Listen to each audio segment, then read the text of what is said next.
লোভ, মরিচিকা, মায়াজাল। এই মায়াজালে আমরা আটকে আছি, ফলে মৃত্যুর কথা আমরা ভুলে গিয়েছি। পাগলের মতো ছুটছি, আরো টাকা লাগবে, আরো খ্যাতি লাগবে, আরো যশ লাগবে, আরো দাপট লাগবে। আমার এত টাকা দিয়ে কি হবে? এত সম্পদ দিয়ে কি হবে? এত ব্যস্ততা দিয়ে কি হবে তোমার? স্টপ, থামুন, অনেক হয়েছে। আম্মা থামুন, take a rest, take a breath and think about death. Think that you have to go back to your Lord. একটু বসেন না, একটু ভাবেন যে আমাকে চলে যেতে হবে, চলে যেতে হবে। এই কোলাহল, এই ব্যস্ততা, এগুলো থাকবে, থাকবো না আমি। সাইয়েদনা ওমর ফারুক বলেছেন, মুতু ক্বাবলা আন তামুতু, মরার আগে একবার মরো। হাসিবু ক্বাবলা আন তুহাসাবু আলাইকুম, তোমার হিসাব নেওয়ার আগে তুমি একবার নিজের হিসাবটা করো না। কাগজ বের করে একটু লিখো না, কি কি ভালো কাজ করছিলা, যেগুলো দিয়ে নাজাতের ওসিলা হতে পারে।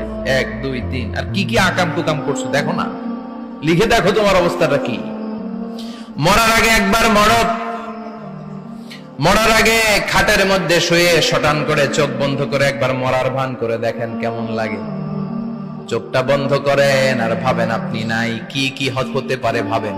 আপনার ছেলে মেয়েরা কান্না জুড়ে দিবে, আপনার প্রাণের স্ত্রী বিলাপ শুরু করে দিবে, বন্ধু বান্ধবের চিৎকার আর মাতম, স্থানীয় এলাকার মসজিদে ঘোষণা, অমুক এলাকার নিবাসী অমুক ভাই, অমুকের ছেলে অমুক দুনিয়ায় নাই।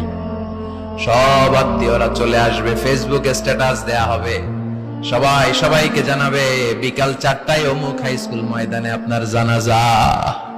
ছুটে আসবে, সবাই ছুটে আসবে আপনাকে শেষ বিদায় দিতে, গুড বাই জানানোর জন্য, আল ওয়াদা, বিদায় জানাতে আসবে সবাই।